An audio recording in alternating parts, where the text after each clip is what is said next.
जहां प्रशिक्षण कार्यक्रम में मुख्यमंत्री डॉक्टर मोहन यादव शामिल हुए हैं। एमपी लोक सेवा आयोग का ये कार्यक्रम है जिसमें मुख्यमंत्री ने शिरकत की है।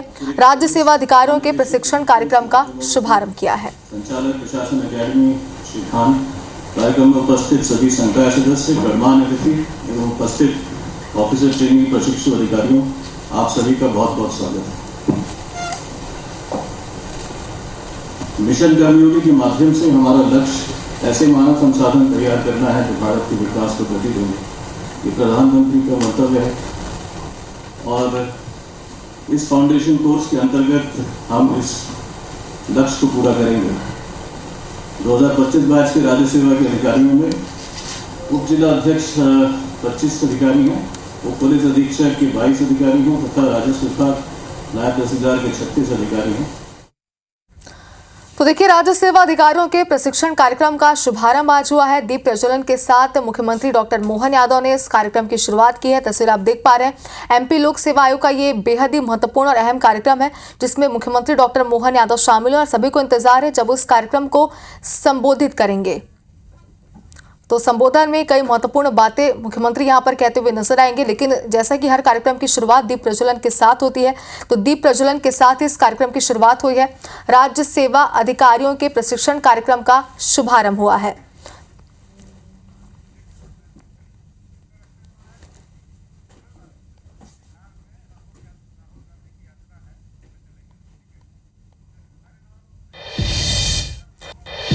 आपसे अपेक्षा चालू इन सब तालमेल में जिंदगी का पता ही नहीं चलता कि कहाँ से आए, कहाँ पहुंचे और आखिर करा क्या हमने। लेकिन इसी से इसके आगे कोई समाधान भी नहीं। इसको अगर मिशन कर्मयोगी के माध्यम से माननीय प्रधानमंत्री जी ने एक बड़ा आयोग बनाया और इस पर काम भी कर रहे हैं। और इस पर क्या काम कर रहे हैं, आप करो तो करो, नहीं करो तो मत करो, आखिर ये करना तो है ही।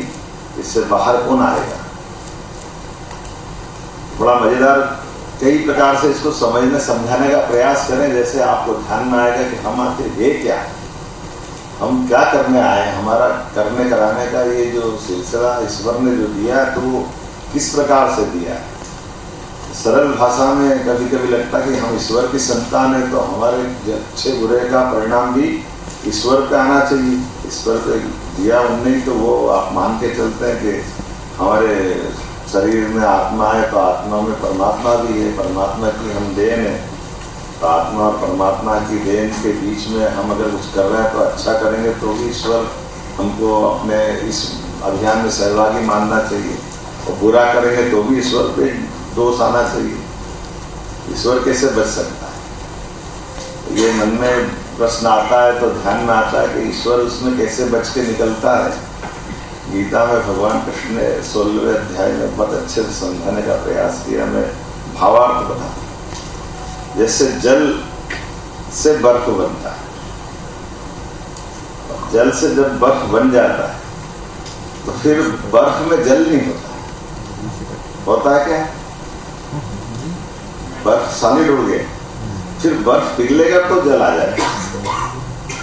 जल से बर्फ बना और बर्फ से फिर जल बना, लेकिन बना हुआ बर्फ आपको बर्फ के रूप में ही रहेगा। उसके अपने सारे गुणधर्म जो दिखाई देंगे ये उसी प्रकार से काम कर। तो ये हमारे लिए इसी प्रकार से ये अपने अंदर ईश्वर ने मौका जरूर दिया है, लेकिन आखिरकार उस सारी बातों के लिए जवाबदार आप ही हो।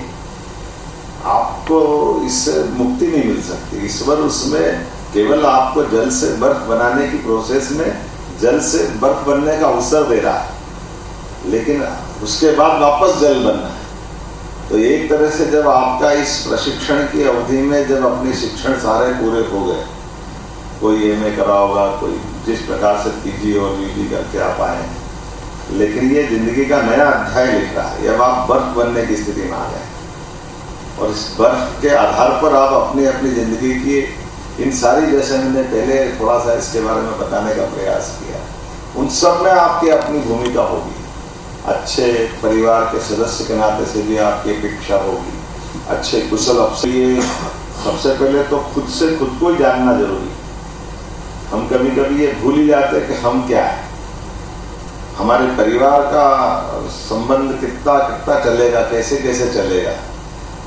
और ये जो प्रशासन के साथ, शासन के साथ जुड़ करके काम करने जा रहे हैं, इसकी भी आयु है। इसकी आयु तो हमको मालूम रिटायरमेंट की आयु से जोड़ देंगे, लेकिन एक आयु और भी आपके सब रिश्ते नातों की भी बनती है, जिसको सरल भाषा में समझाएं तो इसे भी समझा सकते हैं कि हमारे अपने परिवार में अगर संबंधों की परिभाषा देखेंगे तो हमारी अपने माता पिता, दादा दादी, नाना नानी, पति पत्नी, बच्चों, सबकी एक स्केल है। उस स्केल के बाहर कोई नहीं। हमारे नाना नानी, दादा दादी से संबंध एवरेज 25 साल सबका रहेगा। इसके बाहर कोई 2-4 साल इधर, 2-4 साल उधर, लेकिन एवरेज 25 साल है। आपके घर में बेटी होगी तो बेटी एवरेज 25 साल आपके यहाँ रहेगी, इसके बाद वो अपने ससुराल जाएगी, 1-2 साल आगे, 1-2 साल पीछे, इससे बाहर नहीं जाएगी। पत्नी आपके साथ आएगी तो 75 साल की अगर आयु आपकी एवरेज